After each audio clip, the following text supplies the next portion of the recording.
James 1, Outline. This chapter has 5 main points. First, greeting to the 12 tribes. Second, profiting from trials. Third, the perspective of rich and poor. Fourth, loving God under trials. And fifth, doers, not hearers only. James chapter 1. James, a bondservant of God and of the Lord Jesus Christ, to the 12 tribes which are scattered abroad, greetings. My brethren, count it all joy when you fall into various trials, knowing that the testing of your faith produces patience.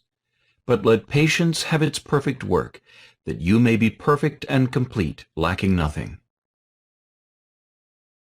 If any of you lacks wisdom, let him ask of God, who gives to all liberally and without reproach, and it will be given to him.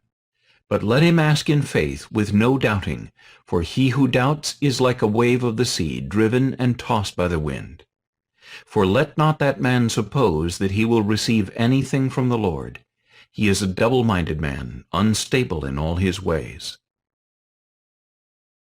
Let the lowly brother glory in his exaltation, but the rich in his humiliation, because, as a flower of the field, he will pass away.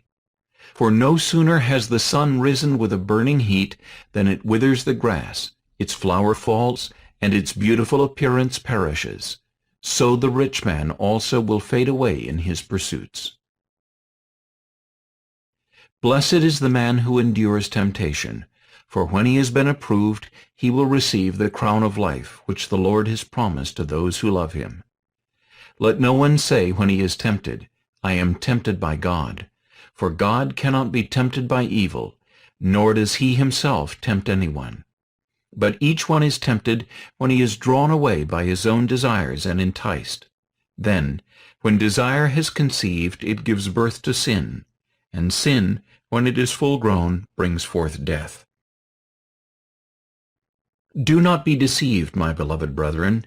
Every good gift and every perfect gift is from above, and comes down from the Father of lights, with whom there is no variation or shadow of turning. Of his own will he brought us forth by the word of truth, that we might be a kind of firstfruits of his creatures. So then, my beloved brethren, let every man be swift to hear, slow to speak, slow to wrath. For the wrath of man does not produce the righteousness of God. Therefore lay aside all filthiness and overflow of wickedness, and receive with meekness the implanted word, which is able to save your souls. But be doers of the word, and not hearers only, deceiving yourselves. For if anyone is a hearer of the word and not a doer, he is like a man observing his natural face in a mirror. For he observes himself, goes away, and immediately forgets what kind of man he was.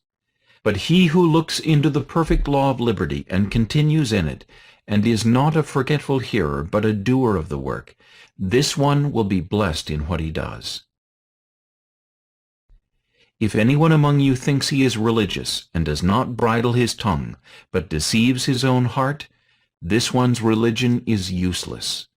Pure and undefiled religion before God and the Father is this, to visit orphans and widows in their trouble, and to keep oneself unspotted from the world.